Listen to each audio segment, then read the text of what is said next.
di Polri itu saya mencatat ada beberapa hal yang sudah masuk kepada saya. Pertama, sering terjadinya penganiayaan atau tindak kekerasan di tengah-tengah masyarakat oleh Polri. Lalu berkembangnya kultur nepotisme, di mana orang tidak bisa naik pangkat atau tidak bisa masuk kalau tidak punya hubungan-hubungan khusus atau punya kesamaan politik, menjadi politik masalahnya dengan pimpinan. Ini yang sudah masuk. Kemudian pemerasan terhadap warga masyarakat yang punya masalah atau dicari-cari masalahnya.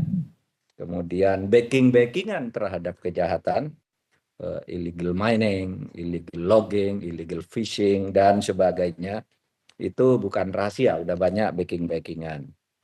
Kemudian tidak ada meritokrasi di sana. Orang-orang yang bagus, pandai, dan sebagainya itu biasanya tersingkir kalau tidak sama dengan pimpinan, sehingga pendekatan yang dilakukan untuk maju karirnya itu harus punya kedekatan nepotisme dengan pimpinan, bahkan membayar gitu. Ini dari mereka sendiri yang sudah pensiun maupun yang dari dalam juga memberi masukan-masukan yang semuanya sekarang sedang saya cetak untuk bahan besok di dalam rapat itu. Juga banyak perkara-perkara dan barang bukti yang hilang misalnya.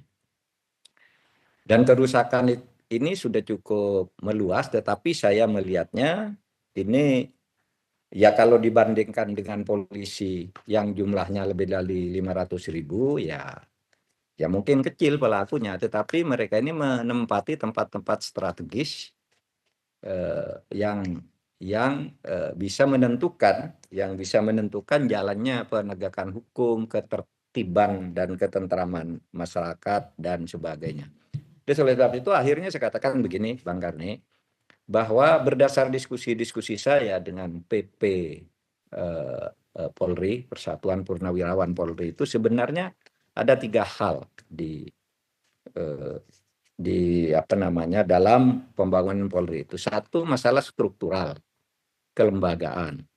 Lalu yang kedua masalah instrumental, lalu yang ketiga masalah kultural. Masalah struktural, misalnya pemisahan Polri dari TNI dan bahwa Presiden Polri langsung dipilih oleh Presiden berdasar langsung bertanggung jawab kepada Presiden, itu ya sudah selesai lah undang-undangnya. Masalahnya tidak ada di situ, sehingga tidak perlu dipersoalan. Lalu instrumental, berbagai peraturan untuk membangun Polri ini juga sudah lengkap. Anda tanya apapun, misalnya penganiayaan, nepotisme, hilangnya barang, lalu hilangnya meritokrasi dan sebagainya. Kalau ditanya aturannya sudah ada, tidak boleh itu semua. Tetapi kultur yang hidup ya adalah itu. Ini menurut catatan saya tentu akan didiskusikan lagi. Saya tidak berhak berkomentar tentang pembentukan tim transformasi reformasi di Polri karena saya tidak tahu apakah itu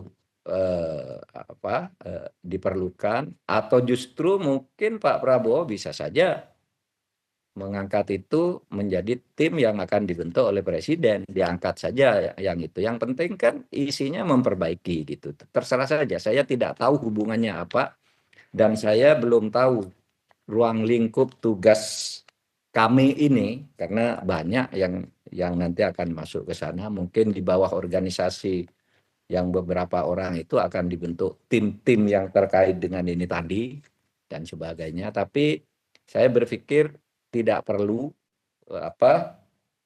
membuat aturan-aturan struktural lagi. Ya mungkin sedikit-sedikit diperbaiki gitu. Tapi hubungan kelembagaan seperti yang sekarang menurut saya bukan di situ masalahnya. Tapi nanti kita diskusikan. Makanya saya termasuk ingin mendengarkan pendapat-pendapat dari